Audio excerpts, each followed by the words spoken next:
അതായത് നമ്മുടെ ടെംപ്റ്റേഷനെ വിജയിക്കാനായിട്ട്, അതായത് പരീക്ഷകളെ വിജയിക്കാനായിട്ട് ദൈവവചനമാണ് ഉപയോഗിക്കേണ്ടത് എന്ന് ഞാൻ പറയുകയുണ്ടായി. तो जो प्रलोभन आता है, जो इम्तिहान आता है, उसका सामना करने के लिए जो शस्त्र या जो हथियार का इस्तेमाल करना है, वो है प्रभु का वचन. ये मैंने आपको सिखाया था. അതുപോലെ ഡിസെപ്ഷൻ, അല്ലെങ്കിൽ എനിക്കൊന്ന് ഹിന്ദി വഞ്ചന എന്നാണ്, അതിനെതിരായിട്ട് നമ്മൾ ഉപയോഗിക്കേണ്ട യേശുവിന്റെ നാമമാണ് എന്ന് ഞാൻ പഠിപ്പിക്കുകയുണ്ടായി. और जो धोखाधड़ी है, उसके खिलाफ जिस शस्त्र का इस्तेमाल करना है, वो है यीशु का नाम. അതുപോലെ മൂന്നാമത്തെ പോയിന്റ്, തോട്ട്സ് ഓഫ് അക്യൂസേഷൻസ്, അത് സാത്താനിൽ നിന്ന് എപ്പോഴും വന്നുകൊണ്ടിരിക്കും. അതിനെ നേരിടാൻ യേശുവിന്റെ രക്തമാണ് ഉപയോഗിക്കേണ്ടത് എന്ന് ഞാൻ പറയുകയുണ്ടായി. और तीसरा जो आक्रमण करने का जो जरिया है, वो है एक्यूजेशन, यानी कि हम पर कोई आरोप जब लगाता है, उसका सामना करने के लिए आपको यीशु का लहू का इस्तेमाल करना पड़ता. ഈ അടിസ്ഥാനത്തിൽ ഞാൻ സംസാരിച്ചിട്ടില്ല. ये जो तीसरा क्षेत्र है, या जो तीसरा जो एक्यूजेशन है, उसका सामना कैसा करना है, वो उसके बारे में मैंने आपको ज्यादा नहीं बताया है. നേരത്തെ യേശുവിന്റെ രക്തത്തെ കുറിച്ച് നമ്മൾ വിശദമായിട്ട് പഠിച്ചതാണ്. हमने यीशु के लहू के विषय में बहुत ही गंभीरता से और बहुत ही अच्छे तरीके से हमने पहले सीखा है.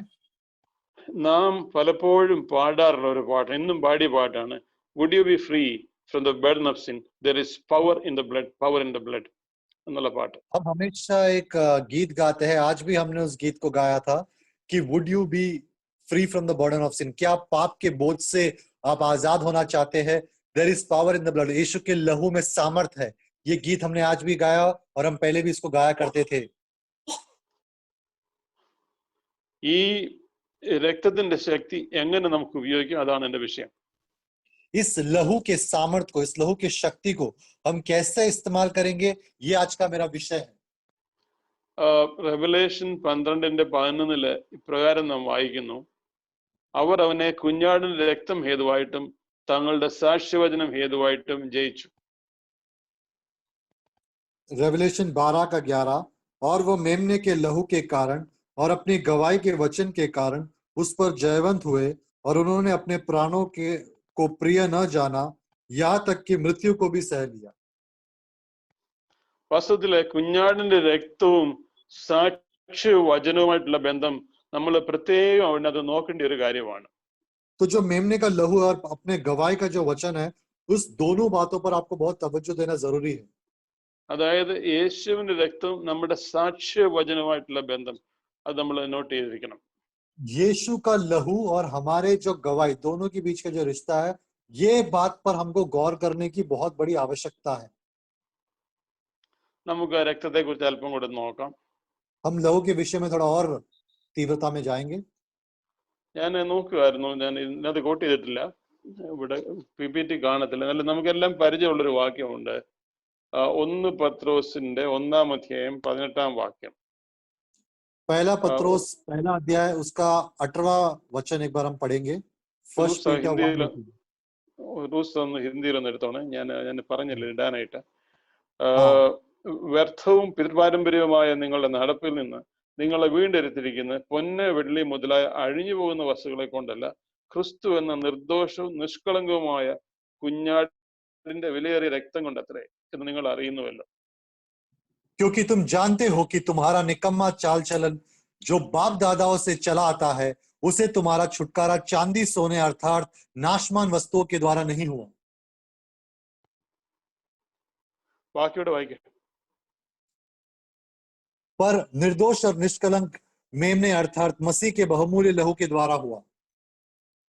ഇവിടെ കണ്ടോ, യേശു ക്രിസ്തുവിന്റെ രക്തത്തെ കുറിച്ച് ഇവിടെ പറഞ്ഞിരിക്കുന്നത് നിർദോഷവും നിഷ്കളങ്കവുമായ വിലയേറിയ രക്തം കൊണ്ടത്രേ എന്നാണ്. तो यहाँ पे आप ध्यान कीजिए कि जो उसका 19वां वाक्य पे वो इतना स्पष्ट रूप से कहता है कि निर्दोष और निष्कलंक मेमने अर्थात मसीह के बहुमूल्य लहू के द्वारा. അത് നമ്മൾ വളരെ സൂക്ഷിച്ച് മനസ്സിലാക്കിയിരിക്കേണ്ട ഒരു കാര്യമാണ്. तो ये बात आपको बहुत ही ध्यान से आपको इसको समझने की आवश्यकता है, जरूरत है. നമ്മുടെ പാപത്തെ മാറ്റാനായിട്ട് രക്തം നിഷ്കളങ്കവും നിർദോഷവും ആയിരിക്കേണ്ടത് ആവശ്യമായിരുന്നു.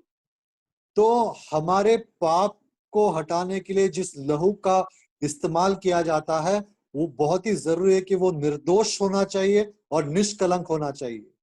ഒരു മനുഷ്യന്റെ രക്തം നിർദോഷവും നിഷ്കളങ്കവും അല്ല. किसी भी इंसान का लहू ना तो निर्दोष है ना ही निष्कलंक है, ആ, എന്നാൽ യേശുവിന്റെ രക്തം നിഷ്കളങ്കവും നിർദോഷവുമായിരുന്നു.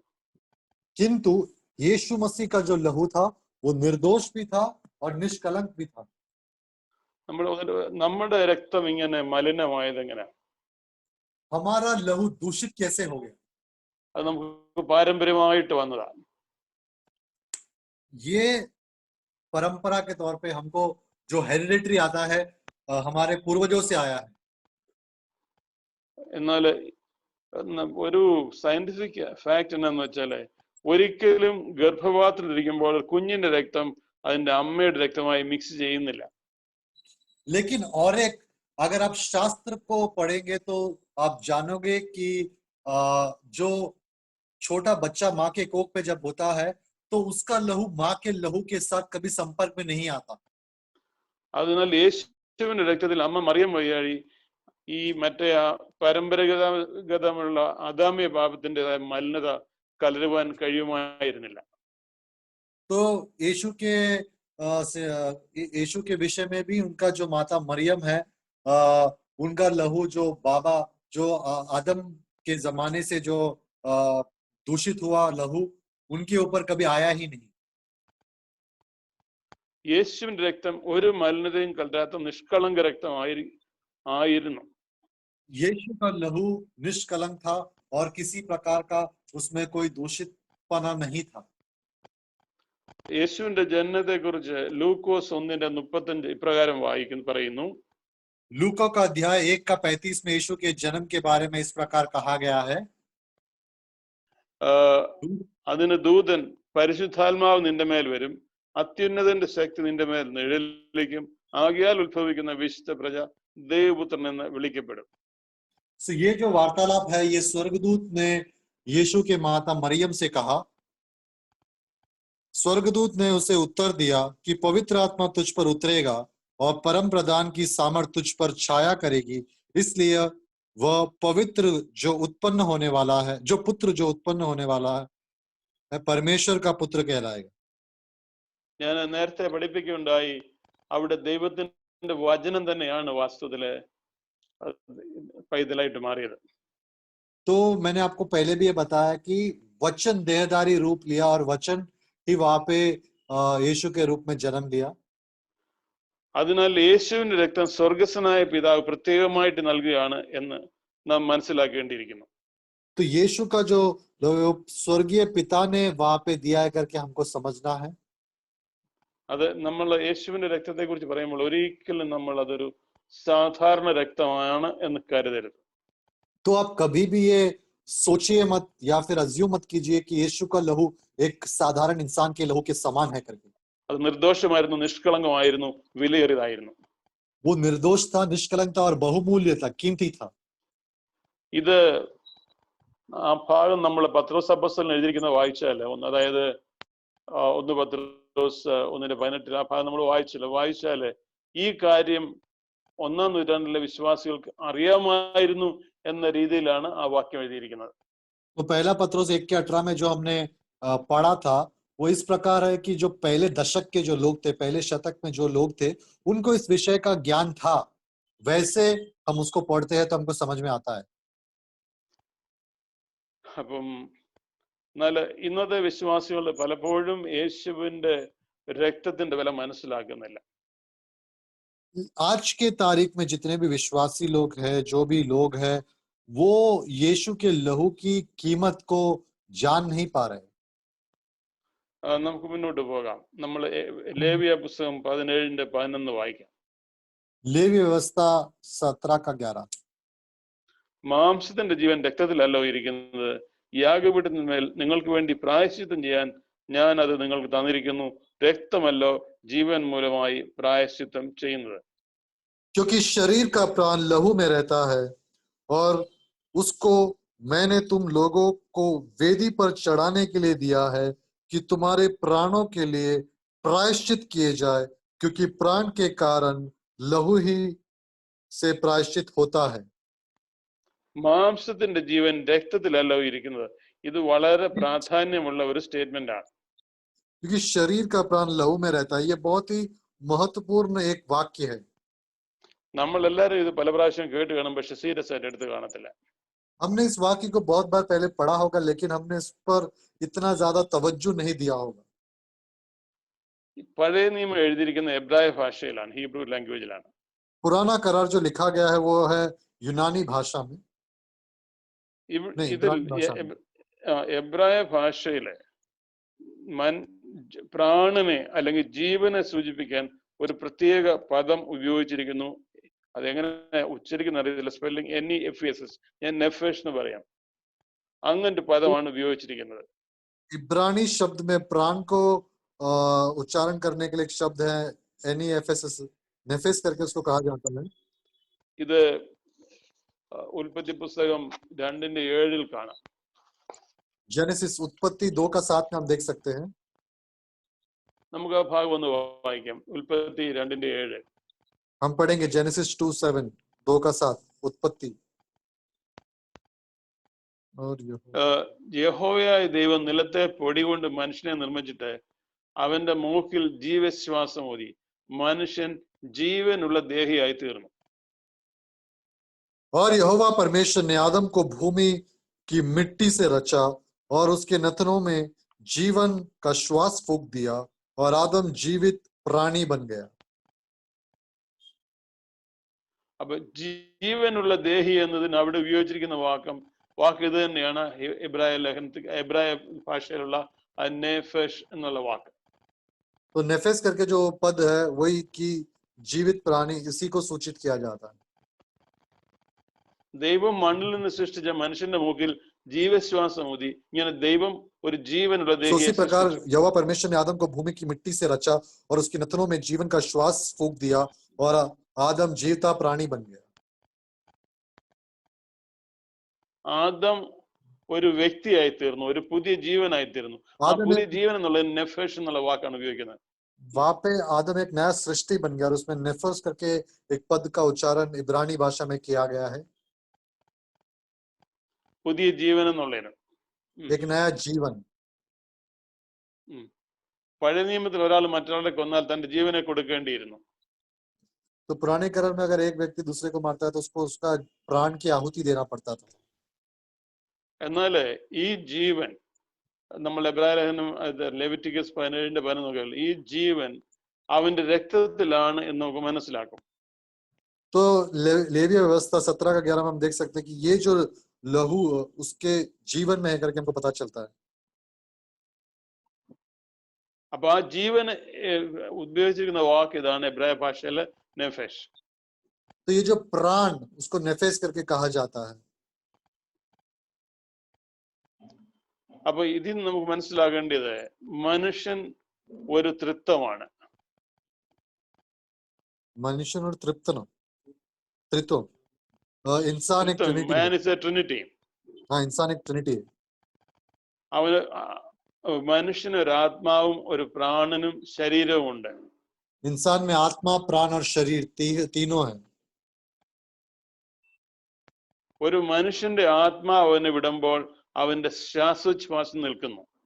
तो एक इंसान की आत्मा जब उसकी शरीर को छोड़ता है तो उसका श्वास बंद हो जाता है। എന്നാൽ പ്രാണൻ രക്തത്തിനായതിനാൽ ഹൃദയസ്പന്ദനം നിൽക്കുമ്പോൾ പ്രാണൻ ശരീരത്തെ വിട്ടു പോകുന്നു. लेकिन प्राण शरीर के साथ जुड़ा, तो जैसे हार्ट या दिल जब बंद हो जाता है तो शरीर का साथ वो छोड़ देता है।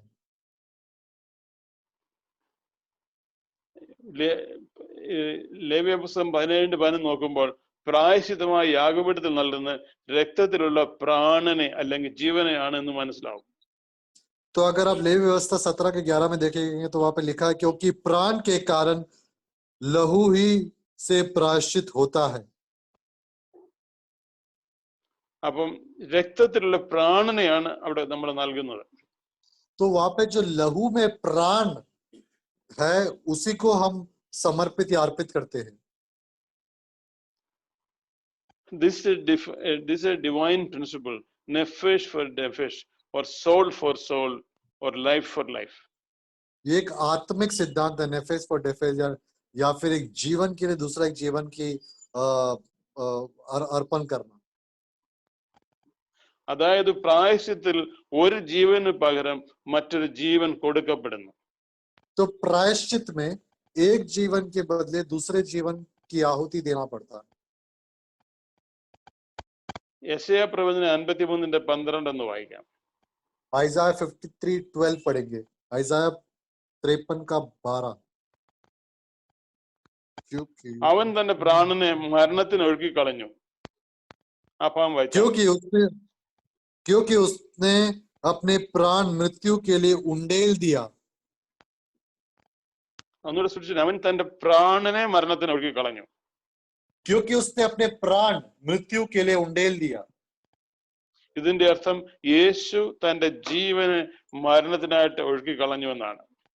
इसका मतलब है यीशु ने अपने जीवन को मृत्यु के लिए पूरी तरह से बहा दिया, उंडेल दिया. ഇവിടെ വേദപുസ്തകത്തിൽ ഉപയോഗിച്ചിരിക്കുന്ന എബ്രായ വേർഡ് പദം ഈ ഞാൻ മുമ്പേ പറഞ്ഞ നെഫെഷ് എന്നുള്ളതാണ്. तो यहाँ पे जो इब्रानी पद का इस्तेमाल किया गया उसके लिए वो है नेफेस. എങ്ങനെയാണ് യേശു തന്റെ പ്രാണനെ രക്തത്തിനായിട്ട് മരണത്തിനായിട്ട് ഒഴുക്കി കളഞ്ഞത്? तो यीशु ने अपनी प्राण को कैसे उंडेला मृत्यु के लिए? ഓർത്തോണേ, എബ്രായ ലേഖൻ അല്ല യെശയ്യാവിന്റെ പുസ്തകം 53:12 നമ്മൾ വായിച്ചു. അവിടെ വായിച്ചു തന്റെ ജീവനെ മരണത്തിനായിട്ട് ഒഴുക്കി കളഞ്ഞെന്ന് അവിടെ വായിച്ചത്. तो आइज़ाया 53 यानी कि 53 का 12 में हमने ये पढ़ा कि क्योंकि उसने अपने प्राण मृत्यु के लिए उंडेल दिया. എങ്ങനെയാണ് യേശു ഇത് ചെയ്തത്? कैसे किया यीशु ने ये प्रक्रिया? യേശുവിന്റെ രക്തം ഒഴുകപ്പെട്ടപ്പോൾ അവന്റെ പ്രാണനെ മനുഷ്യരാശിക്കായി നൽകുകയായിരുന്നു. तो यीशु का लहू जब बह रहा था तो उनका जो प्राण है वो इंसान जगत के लिए उन्होंने अर्पित कर दिया. യേശുവിന്റെ രക്തം വളരെ വിലപ്പെട്ടാണെന്ന് നാം കണ്ടു കഴിഞ്ഞു. हमको ऑलरेडी पता चल चुका है कि यीशु का लहू बहुमूल्य है. ദൈവപുത്രന്റെ ജീവൻ സകല സൃഷ്ടിയുടെയും ജീവന്റെ വിലയേക്കാൾ കൂടുതലാണെന്ന് മനസ്സിലാക്കണം. तो यीशु का जो लहू है वो सारे इंसान जगत के लोगों के लहू से ज्यादा बहुमूल्य है. എന്തുകൊണ്ടെന്നാൽ അവൻ ദൈവത്തിന്റെ പുത്രനായതുകൊണ്ടാണ്. क्योंकि उसका कारण यही है क्योंकि वो परमेश्वर का पुत्र है, पिता परमेश्वर का पुत्र है. യേശുവിന്റെ രക്തം ഒഴുകിയപ്പോൾ യേശുവിന്റെ പ്രാണൻ നമുക്കായിട്ട് നൽകപ്പെടുകയായിരുന്നു. तो यीशु का जब लहू बह रहा था तो उनका प्राण हमारे लिए दिया गया. ദൈവം തീർച്ചയായിട്ടും മനുഷ്യന്റെ പ്രാണന്റെ വിലയേക്കാൾ വളരെ കൂടുതലാണ്. പിതാവായ ദൈവം നൽകിയ വില മനുഷ്യന്റെ പ്രാണന്റെ വിലയേക്കാൾ വളരെ കൂടുതലാണ്. एक इंसान के जान के कीमत से या प्राण की कीमत से बहुत ही ज्यादा कीमती है यीशु का प्राण का मूल्य, वैल्यू. അത് ഒരു മനുഷ്യന്റെ അല്ല, സകല മനുഷ്യരുടെയും ജീവന്റെ വിലയെക്കാട്ടി കൂടുതലാണ് യേശുവിന്റെ ജീവന്റെ വില. सारे जगत में जितने भी इंसान हैं उन सबके प्राण से ज्यादा बहुमूल्य है पिता यीशु मसीह का जो लहू है. എന്തുകൊണ്ടെന്നാൽ അവൻ സൃഷ്ടാവാണ്. क्योंकि वो सृष्टि करता है. യേശുവിന്റെ രക്തം മനുഷ്യരാശിയുടെ ആകെക്കൂടിയുള്ള പാപത്തിന് പ്രായശ്ചിത്തത്തിന്റെ വിലയേക്കാൾ കൂടുതലായിരുന്നു. तो यीशु का लहू जो प्रायश्चित का जो मूल्य था उससे भी ज्यादा वो बहुमूल्य था, कीमती था. ഒരു വാക്യമുണ്ട് സങ്കീർത്തനം 130:7 with him is abundant redemption. അവന്റെ പക്കൽ ധാരാളം വീണ്ടെടുപ്പുണ്ട്. പക്ഷേ ഇംഗ്ലീഷിൽ അത് with him is abundant redemption എന്നാണ്. भजन संहिता 130 के 7 में इस प्रकार लिखा है कि क्योंकि यहोवा करुणा करने वाले और पूरा छुटकारा देने वाला है.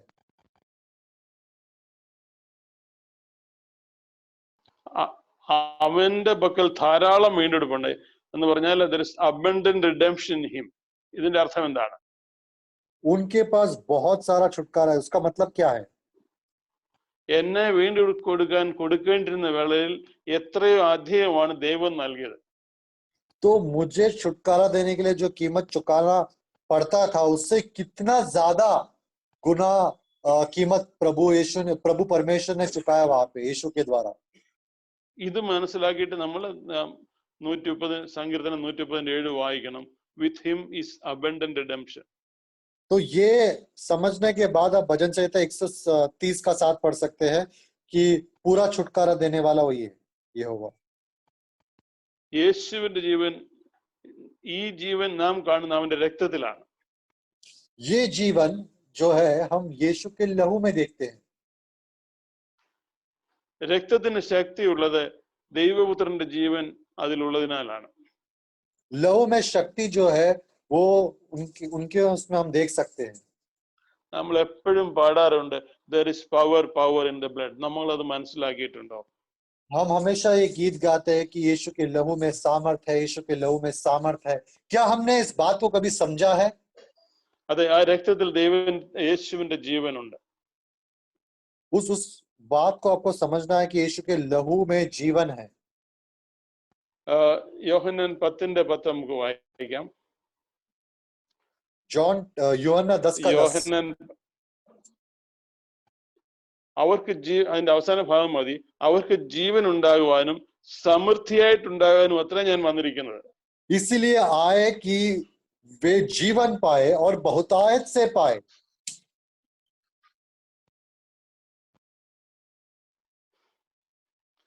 എങ്ങനെയാണ് നമുക്ക് വാസ്തവത്തിൽ ഈ സ്പിരിച്വൽ ലൈഫ് കിട്ടുന്നത്? ये आत्मिक जिंदगी हमको कैसे मिलती है? ഈ ജീവനായി നാം ദൈവത്തിൽ ആശ്രയിക്കണം. हम इस जिंदगी में परमेश्वर पर आश्रय रखना है। ഈ നിത്യജീവനായിട്ട് നാം ദൈവത്തിൽ ആശ്രയിക്കണം. ये अनंत काल जीवन में हमको परमेश्वर पर आश्रय रखना है। എന്നാൽ ദൈവം നൽകുന്ന ഈ നിത്യജീവന്റെ ചാനൽ യേശുവിന്റെ രക്തമാണ്. लेकिन ये जो जरिया है वो है यीशु का लहू। परमेश्वर ने जो ये जरिया दिया है वो है यीशु के लहू के द्वारा। നമുക്ക് ദൈവിക ജീവൻ വേണമെങ്കിൽ അത് യേശുവിന്റെ രക്തത്തിൽ കൂടിയാണ് വരുന്നതെന്ന് മനസ്സിലാക്കണം. हमको अगर एक परमेश्वर का जिंदगी चाहिए तो वो यीशु के लहू के द्वारा ही होगा। ഇത് നാം മനസ്സിലാക്കി കഴിയുമ്പോൾ, ഈ അറിവ് നാം ഉപയോഗിക്കുമ്പോൾ നമ്മുടെ ജീവൻ സമൃദ്ധിയുള്ളതായി തീരും. ये ज्ञान जब हमको आता है, इस बात का जब हमको एहसास होता है, हमारा जिंदगी समृद्धि भरा जिंदगी बन जाता है। നമ്മൾ വായിച്ചത് എന്താ? യോഹന്നാൻ 10:10 ഞാൻ ജീവൻ ഉണ്ടാകുവായിട്ടും സമൃദ്ധിയായിട്ടുണ്ടാകാനും അത്ര ഞാൻ വന്നിരിക്കുന്നത്. यूहन्ना 10:10 में हमने ये पढ़ा कि मैं इसलिए आया हूं कि वे जीवन पाए और बहुतायत से पाए। അപ്പൊ നമ്മൾ ഈ അടിസ്ഥാന കാര്യം കർത്താവിന്റെ രക്തത്തെ കുറിച്ച് അതിൽ കൂടെയാണ് നമുക്ക് ഇത് ലഭിക്കുന്നത്. അത് എത്രത്തോളം ആഴത്തിൽ അത് മനസ്സിലാക്കുന്നു അത്രത്തോളം നമ്മുടെ ജീവൻ സമൃദ്ധിയുള്ളതായി തീരും. जितना ये आप गहराई में बात को समझोगे उतना ही समृद्धि भरा आपका जीवन होगा। ഓക്കെ, തന്റെ ജീവൻ ലോകത്തിന് വേണ്ടി റിലീസ് ചെയ്യാനായിട്ട് ദൈവം ഉപയോഗിച്ച മാർഗം ക്രൂശ്. अपना जिंदगी उन्होंने जो जिस कदम को उठाया या जिस जरिए को उठाया वो क्रूस के द्वारा था। നമുക്ക് ഒന്നുകൂടെ നമുക്ക് റിപ്പീറ്റ് ചെയ്യാം. തന്റെ ജീവൻ ലോകത്തിന് വേണ്ടി റിലീസ് ചെയ്യാനായിട്ട് ദൈവം ഉപയോഗിച്ച മാർഗം ക്രൂശ് ആയിരുന്നു. अपने जिंदगी को या अपने प्राण को इस दुनिया के लोगों को समर्पित करने के लिए जो जरिया या जिस चाल का इस्तेमाल किया गया था वो है क्रूस के माध्यम से। ദൈവത്തിന്റെ ജീവൻ സ്വർഗത്തിൽ മാത്രമേ ഉള്ളായിരുന്നു. और परमेश्वर का जो जिंदगी है वो स्वर्ग में ही केवल सीमित था। അത് ജീവൻ എന്നുള്ളതായിരിക്കും കുറച്ചുകൂടെ കറക്റ്റ് അല്ലേ? ഓക്കെ, ആദ്യമായി ഒരു ദൈവ പ്രവൃത്തി മൂലം ഈ ജീവൻ മറിയത്തിന്റെ വയറ്റിലായി. ये जीवन सबसे पहले मरियम के कोख में हुआ। എന്നാൽ യേശുവിന്റെ രക്തം ക്രൂശിൽ ചിന്തപ്പെട്ടപ്പോൾ ഈ ജീവൻ വിശ്വസിക്കുന്ന എല്ലാവർക്കുമായി നൽകപ്പെട്ടു. लेकिन जब इस लहू को क्रूस पर छिड़काया गया तो ये सभीयों के लिए ये रिलीज हुआ। യേശുവിന്റെ രക്തത്തിൽ ദൈവത്തിന്റെ ജീവനാണുള്ളത്. यीशु के लहू में परमेश्वर का जीवन है. എനിക്കും നിനക്കും തന്റെ ജീവൻ നൽകാൻ ദൈവം യേശുവിന്റെ രക്തം ഉപയോഗിച്ചു. परमेश्वर ने हमको और आपको उनका जीवन देने के लिए यीशु का लहू का इस्तेमाल किया. ഇനി മുതൽ ഇത് മനസ്സിലാക്കിക്കൊണ്ട് വേണം നമ്മൾ ആ പാട്ട് പാടുന്നത്. आज से there is power in the name of blood of the Jesus. जो अपन हम लोग जो गीत गाते हैं, ये जो अभी अंकल ने पॉइंट्स बताया, इसको आप मद्देनजर रखते हुए उस गीत को गाना. അപ്പൊ നമ്മള് രക്തത്തെ കുറിച്ച് പഠിച്ചു. ഞാൻ പറഞ്ഞു എന്താ, രക്തമാണ് നമ്മള് വാസ്തവത്തിലെ പിശാചിന് എതിരായിട്ടുള്ള നമ്മുടെ പ്രധാന ആയുധം. तो मेरा बोलने का सारांश यही था कि शैतान के खिलाफ जो हथियार इस्तेमाल करते हैं वो है लहू के द्वारा. ഇത് നമ്മൾ അപ്പൊ ആ രക്തത്തിന്റെ ശക്തി നമ്മൾ മനസ്സിലാക്കിയെങ്കിൽ മാത്രമേ പിശാചിന്റെ അക്യൂസേഷനെ നമുക്ക് നേരിടാനൊക്കത്തുള്ളൂ.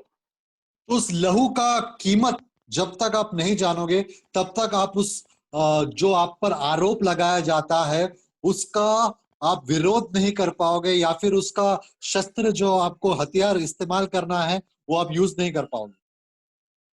പാപത്തെ കുറിച്ചുള്ള ബോധം അനേകം ക്രിസ്ത്യാനികളെ ബന്ധനത്തിലാക്കി സൂക്ഷിച്ചിരിക്കുകയാണ്. पाप का जो बोध है वो अनेक विश्वासियों को कैद करके रखा है. ഈ പുതിയ സൃഷ്ടിയെ കുറിച്ചുള്ള വെളിപാടിൽ ഞാൻ ഇതുവരെയും പറഞ്ഞ കാര്യങ്ങൾ വെളിപാടിൽ മിക്കവരും ക്രിസ്ത്യാനികൾ എത്തിയിട്ടില്ല. ये जो एक नया प्रकाश है, उस जो अभी अंकल ने आपको हम सबको बताया, उसके बारे में बहुत मसीह में जितने भी लोग हैं, बहुत लोग वहां उस स्तर तक पहुंच नहीं पाए, या उनको उस बात का एहसास अभी तक हो नहीं पाया. പലപ്പോഴും ക്രിസ്തുവിലുള്ള നമുക്കുള്ള നീതീകരണത്തെക്കാൾ കൂടുതൽ പാപത്തെ കുറിച്ചുള്ള കണ്ടംനേഷനാണ് നാം ഇന്ന് പള്ളികളിൽ കേൾക്കുന്നത്, പ്രസംഗങ്ങളിൽ കേൾക്കുന്നത്. मसीह में जो धार्मिकता है उससे अधिक जो पाप के ऊपर आपको दोष लगाते हैं या आपके ऊपर आरोप लगाता है, कलीसियाओं में आप वो बात ज्यादा देख सकते हो आज के तारीख में. അത് ഗിൽറ്റ് അല്ലെങ്കിൽ പാപബോധം അനേകം ക്രിസ്ത്യാനികളെ ബന്ധനത്തിലാക്കിയിരിക്കുകയാണ്. पाप का बोध, ये विषय बहुत सारे मसीह में जितने लोग हैं उनको दबाए रखा है. It is A psychological force. वो एक मानसिक एक तत्व है. സാത്താൻ ഇത് ശരിക്കും ഉപയോഗപ്പെടുത്തുന്നു. और शैतान उसका एकदम अच्छा इस्तेमाल करता है. പലപ്പോഴും റിപ്പന്റൻസിന് ശേഷവും പാപബോധം വിട്ടുപോകുന്നില്ല. बहुत बार भी पश्चाताप के बाद भी जो पाप का जो बोझ है वो हमारे ऊपर से नहीं निकलता. പാപത്തിന്റെ ഈ ഭയങ്കര ശക്തിയെ കുറിച്ച് പൗലോസ് അപ്പോസ്തലൻ പറയുന്നുണ്ട്. 1 തെസ്സലോനിക്കർ 2:7. पाप के इस सामर्थ्य के बारे में हम दूसरा थिस्सलुनीके 2:7 में प्रेरित पौलुस की जुबानी हम पढ़ सकते हैं. അധർമ്മത്തിന്റെ മർമ്മം ഇപ്പോഴേ വ്യാപരിക്കുന്നുണ്ട്. അധർമ്മത്തിന്റെ മർമ്മം എന്ന പദമാണ് അവിടെ ഉപയോഗിച്ചിരിക്കുന്നത്. ഒന്ന് വായിച്ചാൽ മതി. अधर्म का भेद, इस शब्द का वहां पे उच्चारण किया गया है. Mystery of lawlessness. Mystery of sin. अधर्म का जो भेद. There is something hypnotic about sin and guilt. तो पाप और जो गिल्ट है, ये इस विषय में एक अलग ही एक बात है. If your eyes are fastened on your weakness, അതായത് നമ്മുടെ ഈ ബലഹീനതകളിൽ നമ്മൾ നോക്കിക്കൊണ്ടിരുന്നാല് you will try hard as you will, but you will not be able to break the power. അതായത് നമ്മൾ ഈ പാപത്തെ തന്നെ നോക്കിക്കൊണ്ടിരുന്നാല് നമുക്ക് അതിന്റെ ആ പവറിനെ ബ്രേക്ക് ചെയ്യാൻ സാധ്യമല്ല. अगर आप हमारे कमजोरियों पर या अपने पापों पर ही तवज्जो देते होंगे तो आप उसको कभी तोड़ नहीं पाओगे. എന്തുകൊണ്ടെന്നാല് പാപത്തിനൊരു ഹിപ്നോട്ടിക്കൽ പവർ ഉണ്ട് എന്നാണ് ഞാൻ പറഞ്ഞത്. क्योंकि पाप को एक हिप्नोटिकल सामर्थ्य है. അതുകൊണ്ടാണ് പറഞ്ഞത് പൗലോസ് അപ്പോസ്തലൻ അത് മിസ്റ്ററി ഓഫ് സിൻ എന്ന ഒരു പദം ഉപയോഗിച്ചത്. और इसके लिए प्रेरित पौलुस ने अधर्म का भेद ऐसे एक शब्द का वहां पे प्रयोग किया गया है. അപ്പൊ ആ ഹിപ്നോട്ടിക്കൽ പവർ നമ്മളെ പിടിച്ചു കെട്ടും. तो जो हिप्नोटिकल सामर्थ्य है वो हमको जकड़े रखता है. പാപത്തോട് പറയാനുള്ള പോരാടുവാനുള്ള ശക്തിക്കായി നാം പലപ്പോഴും നമ്മുടെ ഉള്ളിൽ തന്നെയാണ് നോക്കുന്നത്. तो पाप को लड़ने के लिए जो हथियार है वो हमारे अंदर ही ढूंढता है. ഇതാണ് ഒരു വിശ്വാസിയുടെ സ്ട്രഗിൾ. ये एक विश्वासी का सबसे बड़ा एक एक तकलीफ का एक बात है.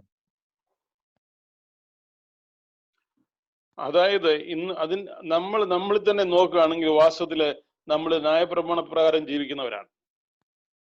तो ये संघर्ष अगर हम हमारे अंदर ही देखेंगे तो न्याय प्रमाण जो नियम है उसके आधार पे നാം ന്യായപ്രമാണത്തിന് കീഴിലുള്ളവരാണ്, നമ്മൾ കൃപയിൻ കീഴിലുള്ളവരാണ്. हम लॉ के अधीन नहीं है, हम कृपा के अधीन है. എന്നാൽ നാം കൃപ കീഴിലായിരിക്കുമ്പോൾ കൃപയാൽ നമുക്ക് ദൈവമായിട്ടുള്ള ബന്ധം പാപം ചെയ്യാതെ നമ്മളെ സൂക്ഷിക്കുന്നു. तो जब हम कृपा के अधीन होते हैं तो हम पाप करने से वंचित रहकर हमें वो संभाले रखता है. കൃപ എന്താണെന്ന് മനസ്സിലാക്കിയില്ലെങ്കിൽ നാം ദൈവത്തെ പ്രസാദിപ്പിക്കാനായിട്ട് പ്രവർത്തിച്ചു കൊണ്ടേയിരിക്കും. तो कृपा क्या है, यह जब तक हम समझ नहीं पाएंगे तब तक हम वो सही मुकाम पर नहीं पहुंच पाएंगे. ഇത് ഇന്ന് നമ്മൾ കാണുന്ന ഒരു വലിയ പ്രശ്നം, അതായത് ഒരു കോൺസ്റ്റന്റ്ലി മൂവിങ് നെവർ അറൈവിങ്. നമ്മൾ ഒത്തിരി പ്രവർത്തിച്ചുകൊണ്ടിരിക്കും, പക്ഷെ നമ്മൾ ഒരിക്കലും ഒരിടത്തും ചെന്ന് പറ്റുന്നില്ല. तो हम हमेशा घूमते रहते हैं, जिधर पहुंचना है उधर कभी पहुंच ही नहीं पाते हैं. ഇതിനെ ഒരു ത്രെഡ്മില്ലുമായിട്ട് ആരാണ്ട് ഒരു ദേവദാസിനെ ഉപമിച്ചിട്ടുണ്ട്. तो जिम में जो थ्रेडमिल होता है उसके साथ उसका तुलना किया गया है. ത്രെഡ്മില്ലിൽ നമ്മൾ എത്ര ഓടിയാലും ഒരടി പോലും മുന്നോട്ട് നീങ്ങത്തില്ല. तो आप स्क्रीन पे देख सकते हो, थ्रेडमिल पे आप कितना भी भागोगे तो आप एक एक सेंटीमीटर भी आप आगे नहीं जा पाओगे, आप उधर ही वही जगह पर भागते रहते हो. അതുപോലെ നമ്മൾ ചിലർ സുവിശേഷ പ്രസംഗം കേട്ട് പാപബോധത്തെ പറ്റി ബോധവാന്മാരാകുന്നു. तो हम में से भी बहुत लोग सुसमाचार सुन के पाप के बारे में जानकार बन जाते हैं, പാപത്തെ കുറിച്ച് അനുദപിക്കുന്നു. पाप के बारे में हम पश्चाताप करते हैं, പലപ്പോഴും കണ്ണുനീരോടുകൂടി ദൈവത്തോട് ക്ഷമ ചോദിക്കുന്നു. आंसुओं के साथ प्रभु की उपस्थिति में माफी मांगते हैं. ഇനി ഞാൻ അങ്ങനെ ചെയ്യുകയില്ല എന്ന് വാഗ്ദത്തം ചെയ്യുന്നു. हम वादा करते हैं कि कभी वापस वो गलती नहीं दोहराएंगे या उस मार्ग पर नहीं चलेंगे.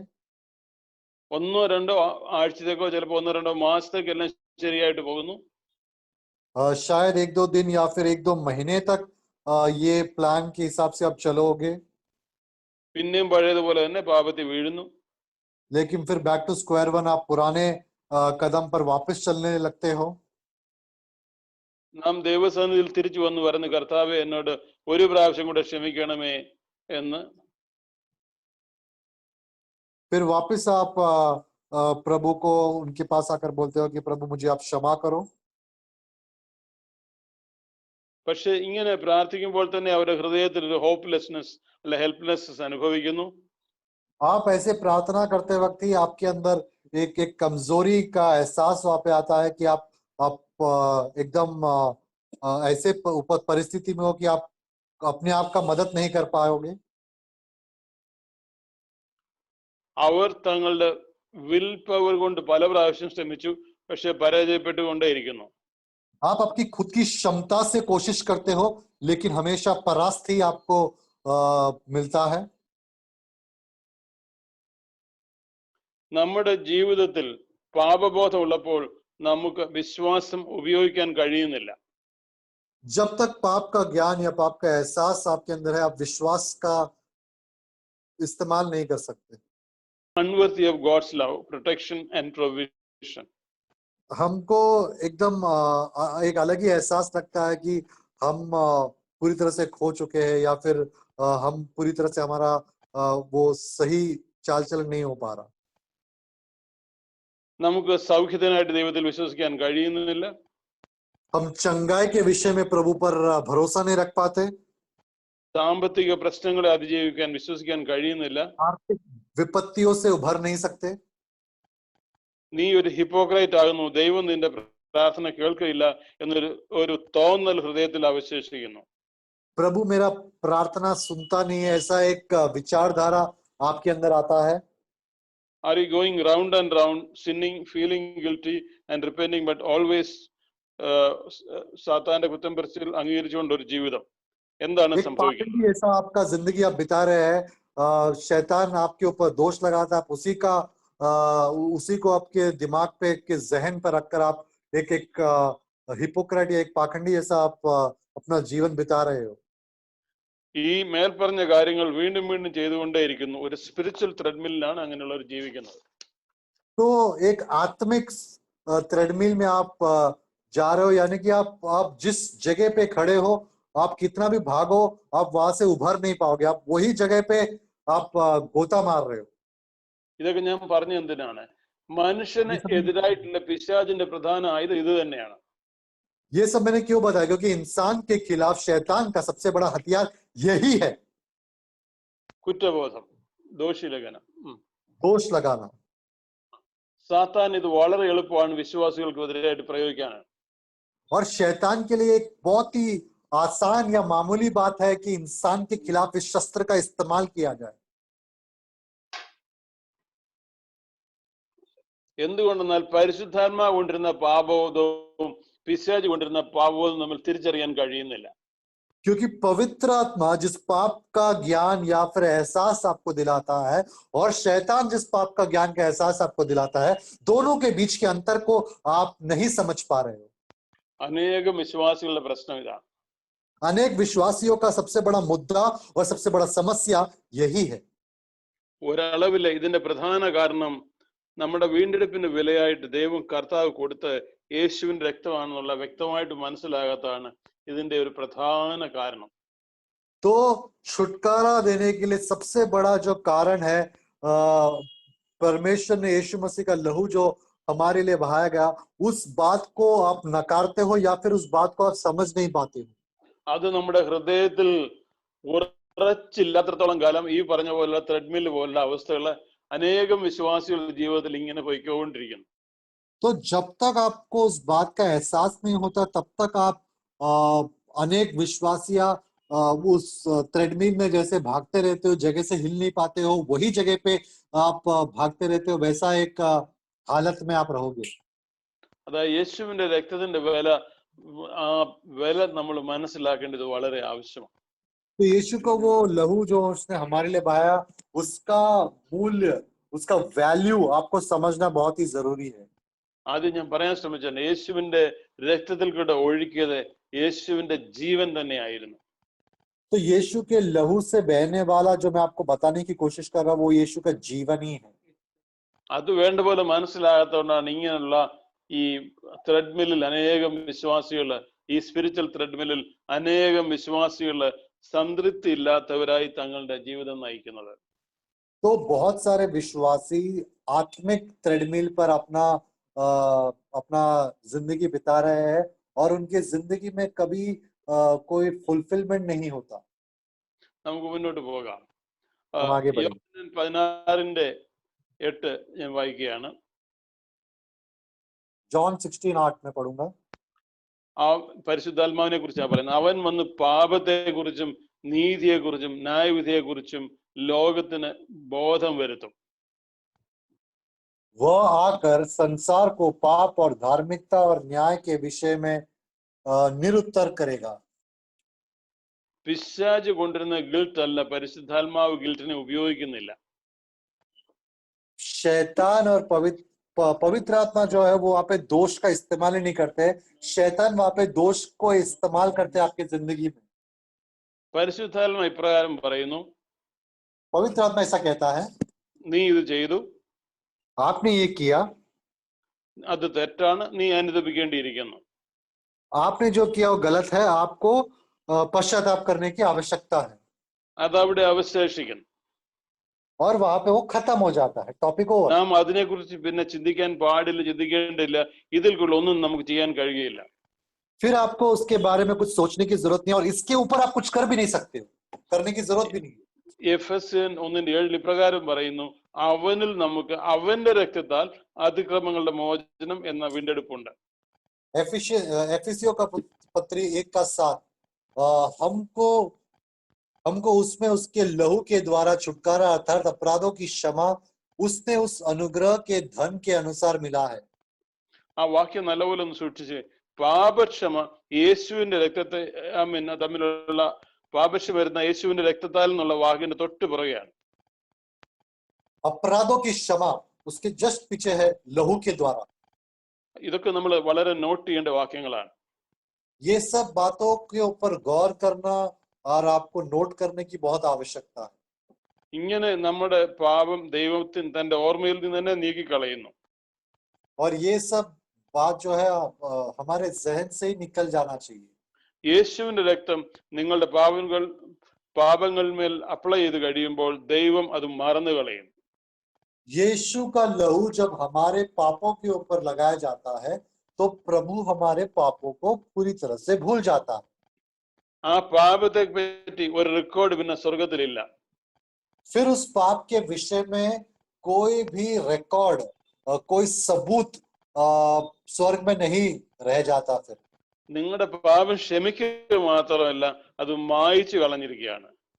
आपका पाप केवल क्षमा ही नहीं, वो मिटा दिया जाता है. എന്നാൽ നമ്മുടെ തെറ്റുകളെ വീണ്ടും വീണ്ടും ഓർപ്പിക്കുന്നത് പിശാചാണ്. हमारे अपराधों को, हमारे गुनाहों को, हमारे पापों को बार बार याद दिलाने वाला व्यक्ति और कोई नहीं, शैतान. എന്നാൽ നമ്മുടെ തെറ്റുകളെ വീണ്ടും വീണ്ടും ഓർക്കുന്ന പിശാചാണ്. അതിനാലാണ് രാപ്പകൽ കുറ്റം ചുമത്തുന്ന അപവാദി എന്ന് അവനെ വിളിക്കുന്നത്. इसके लिए दिन रात आपको आपके ऊपर दोष लगाने वाला व्यक्ति करके उसको बुलाया जाता है, शैतान को. ഗിൽറ്റ് ഇങ്ങനെയാണ് പ്രവർത്തിക്കുന്നത്. दोष ऐसे आपके जिंदगी में कार्य करता है. ദൈവത്തെ പ്രസാദിപ്പിക്കാൻ ആവശ്യമായത് നാം ചെയ്തോ എന്ന് ഉറപ്പ് നമുക്ക് ലഭിക്കുന്നില്ല. प्रभु को प्रसन्न करने के लिए हमारे जिंदगी में हमने पर्याप्त चीजों को किया है कि नहीं, इसका एक ज्ञान हमको नहीं पता होता. ഒരാളെ നാം ഉപദ്രവിച്ചു എന്നിരിക്കട്ടെ, अगर आपने किसी के ऊपर किसी प्रकार का हानि पहुंचाया समझ लो, അത് തിരുത്താൻ വേണ്ടിയതൊക്കെ നമ്മൾ ചെയ്തു. वो सीधा करने के लिए आपने ये सब कुछ किया, उसको सही करने के लिए, അതിനെപ്പറ്റി റിപ്പന്റ് ചെയ്തു, और आपने पश्चाताप किया, എങ്കിലും നമുക്കൊരു തൃപ്തി ലഭിക്കുന്നില്ല. फिर भी आपको एक सेटिस्फैक्शन नहीं मिलता. അതിന്റെ അർത്ഥം അത് ദൈവത്തിൽ നിന്നല്ല, പിശാചിന്റെ ഗിൽറ്റ് ഓപ്പറേഷൻ ആണ് അതെന്നാണ്. तो वहां पे वो प्रभु से नहीं, शैतान का एक ऑपरेशन है, शैतान का एक कर्म है वहां पे. ഇങ്ങനെ ഒരിക്കലും മാറാത്ത കുറ്റബോധം നമുക്കുണ്ടെങ്കിൽ നാം സാത്താന്റെ കുറ്റം പറച്ചിലിനെയാണ് നേരിടുന്നത്. तो एक ऐसा बोध अगर आपके अंदर है तो अब शैतान आपके ऊपर जो आरोप लगाता है आप उसका सामना कर रहे हो, ये बात का आपको एहसास होना चाहिए. ഇത് പല വിശ്വാസികളുടെയും ഒരു പ്രശ്നമാണിത്. ये बहुत सारे विश्वासियों पर एक समस्या है. അത് മനസ്സിലാക്കണം. നാം നേരിടുന്ന പിശാചിന്റെ കുറ്റം പറച്ചിലിനെയാണ്. और ये सामना करते हैं आप शैतान का आरोप, शैतान जो आपके നമുക്ക് ऊपर आरोप. വേറൊരു വാക്യം വായിക്കാം. നിനക്ക് വിരോധമായി ഉണ്ടാകുന്ന യാതൊരു ആയുധവും ഫലിക്കയില്ല. ന്യായവിസ്താരത്തിൽ നിനക്ക് വിരോധമായി എഴുന്നേൽക്കുന്ന എല്ലാ നാവിനെയും നീ കുറ്റം വിധിക്കും. യഹോവയുടെ ദാസന്മാരുടെ അവകാശവും എന്റെ പക്കൽ നിന്ന് അവരുടെ നീതിയും ഇത് തന്നെ ആകുന്നു എന്ന് യഹോവ അരുളി ചെയ്യുന്നു. യെശയ്യാ 54:17. Isaiah 54:17. जितने हथियार तेरे हानि के लिए बनाए जाए उनमें से कोई सफल ना होगा, और जितने लोग मुद्दई होकर तुझ पर नालिश करे उन सबों से तू जीत जाएगा. यहोवा के दासों का यही भाग होगा और वह मेरे कारण धर्मी ठहरेगा. यहोवा की यह वाणी है. ഈ വാക്യം നമ്മളെ ഉത്സാഹിപ്പിക്കേണ്ടതാണ്. ये वाक्य हमें उत्साहित करना चाहिए. പിശാച് ഉയർത്തുന്ന ഒരു ആയുധവും ഫലിക്കയില്ല. शैतान आपके ऊपर कोई भी हथियार लाए वो आपको हानि नहीं पहुंचा सकता.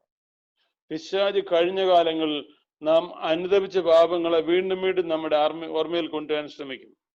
जिस पाप का आपने ऑलरेडी पश्चाताप कर लिया है, आपको वापस वो भूतकाल में लेकर जाकर आपको वो याद दिलाता है. എന്നാൽ നാം യേശുവിന്റെ രക്തത്തിൽ ഉറപ്പായി നിൽക്കുമ്പോൾ അവൻ തോറ്റുപോകും. लेकिन आप जब यीशु के लहू पर शरणगत लगाकर आप उस पर आश्रय लगाकर जब रहते हो तो वो आपको कुछ नहीं कर पाएगा। ഒന്ന് ഓർത്ത് നമ്മൾ മുമ്പേ വായിച്ച വാക്യം എന്താ? എഫെസ്യ ലേഖനം 1:7 അല്ലേ? 1:7. Ephesians 1:7 हमने पढ़ा था जॉन के बाद। അവനിൽ നമുക്ക് അവന്റെ രക്തത്താൽ അതിക്രമങ്ങളുടെ മോചനം എന്ന വീണ്ടെടുപ്പുണ്ട്. लहू के द्वारा छुटकारा अर्थात अपराधों की क्षमा उसके द्वारा है। അപ്പൊ ആ വാക്യം നമ്മളൊന്ന് ഓർമ്മ വെച്ച് ഉറച്ചു നിൽക്കുമ്പോൾ ഈ പിശാചിന്റെ ഇങ്ങനെയുള്ള കുറ്റാരോപണങ്ങൾ നമ്മൾ തോറ്റുപോകും. तो आप जब इस वाक्य पर आप पूरी तरह से आश्रय रखोगे तो आप शैतान के जो दोष या आरोप लगाने की जो शातिरता है उससे आप बच पाओगे। നിങ്ങൾ എന്നെ കേൾക്കുന്ന ആർക്കെങ്കിലും ഇങ്ങനെയുള്ള പ്രശ്നങ്ങൾ ഉണ്ടെങ്കിൽ വീണ്ടും വീണ്ടും അനുദപിച്ചിട്ടും കുറ്റബോധം പോകുന്നില്ലെങ്കിൽ ഓർക്കുക എഫെസ്യ ലേഖനം 1:7. जो लोग मुझे सुन रहे हैं, अगर आप में से कोई भी वो गिल्ट कॉन्शियंस के साथ रहते अपने पुराने पापों को लेकर, तो एफिसियों का पत्री 1 अध्याय 7वां वाक्य को याद कीजिएगा या पढ़िएगा। നമുക്ക് ആ വാക്യം ഒന്നുകൂടെ വായിക്കാം. हम फिर से पढ़ेंगे। അവനിൽ നമുക്ക് അവന്റെ രക്തത്താൽ അതിക്രമങ്ങളുടെ മോചനം എന്ന വീണ്ടെടുപ്പ് ഉണ്ട്.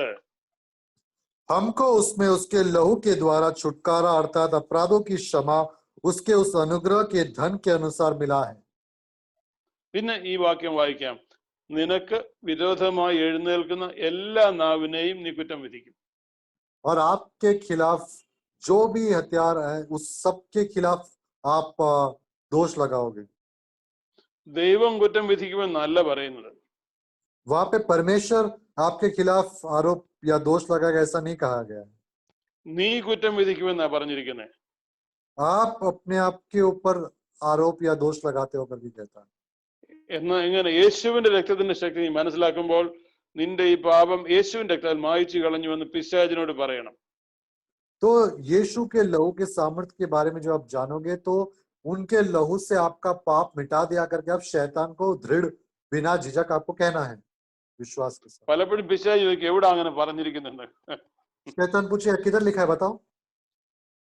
നിങ്ങൾ ഓർത്തിരിക്കണം എഫെസ്യ ലേഖനം 1:7. तो आपको याद होना चाहिए Ephesians chapter 1 verses 7। അതെ, ദൈവത്തിന്റെ പാപക്ഷമയ്ക്കും ദൈവത്തിന്റെ വചനങ്ങൾ ഓർത്തിരിക്കേണ്ടത് വളരെ ആവശ്യമാണ്. पाप की क्षमा के लिए प्रभु के वचनों को याद करना बहुत ही जरूरी है। പാപം ക്ഷമിക്കപ്പെട്ട് കഴിഞ്ഞു, ദൈവം അത് തന്റെ ഓർമ്മയിൽ നീക്കിക്കളഞ്ഞു.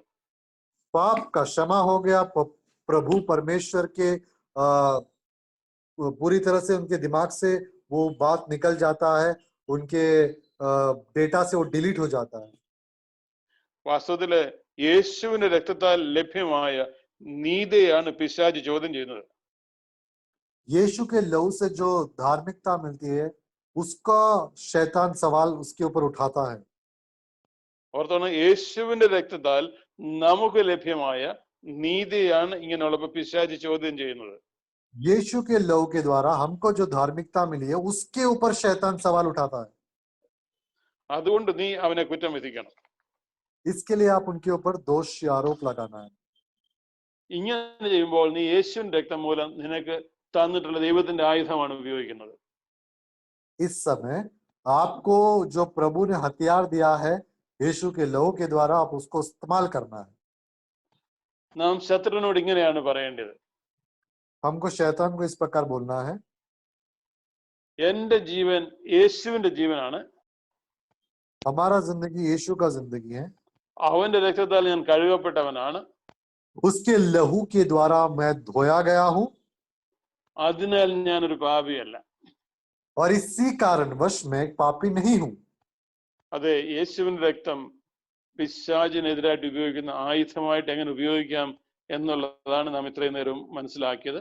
तो यीशु के लहू को शैतान के खिलाफ कैसे एक अस्त्र शस्त्र बनाकर इस्तेमाल किया जाता है उसी के बारे में इतने देर तक हम सीख रहे थे। അതായത് പിശാച് എങ്ങനെയാണ് നമ്മളെ നമ്മുടെ സ്പിരിച്വൽ ത്രെഡ്മില്ലിൽ കൂടെ ആക്രമിക്കുന്നത് എന്നുള്ളത് ഞാൻ പറയാനിടയായി. कैसे शैतान हमको आत्मिक स्तर पर हमको हमारे ऊपर वो आक्रमण करता है, हमारे ऊपर दोष आरोप लगाता है करके मैंने आपको बताया। അതിനെതിരായിട്ട് എങ്ങനെയാണ് ഈ ആയുധം നമ്മൾ ഉപയോഗിക്കേണ്ടത് എന്നും പറയുവാൻ ഇടയായി. हथियार का इस्तेमाल उसके खिलाफ कैसे करना है उसका भी उल्लेख मैंने मेरे प्रचार में किया है. അത് നിങ്ങൾക്ക് വീണ്ടും വീണ്ടും ഈ വെർത്ത്ലെസ്നെസ് എന്നുള്ളൊരു ഒരു പ്രശ്നമുണ്ടെങ്കിൽ അതിനുള്ള മറുപടി യേശുവിന്റെ രക്തമാണ്. अगर आपके ऊपर पूरा होप अगर पूरी तरह से आपको निकल गया है, अगर आपको लगता है कि आप किसी काम के नहीं है, तो आपको इस सुनने की बहुत आवश्यकता है. ദൈവം നിങ്ങളെ അനുഗ്രഹിക്കട്ടെ. प्रभु आपको आशीष करे.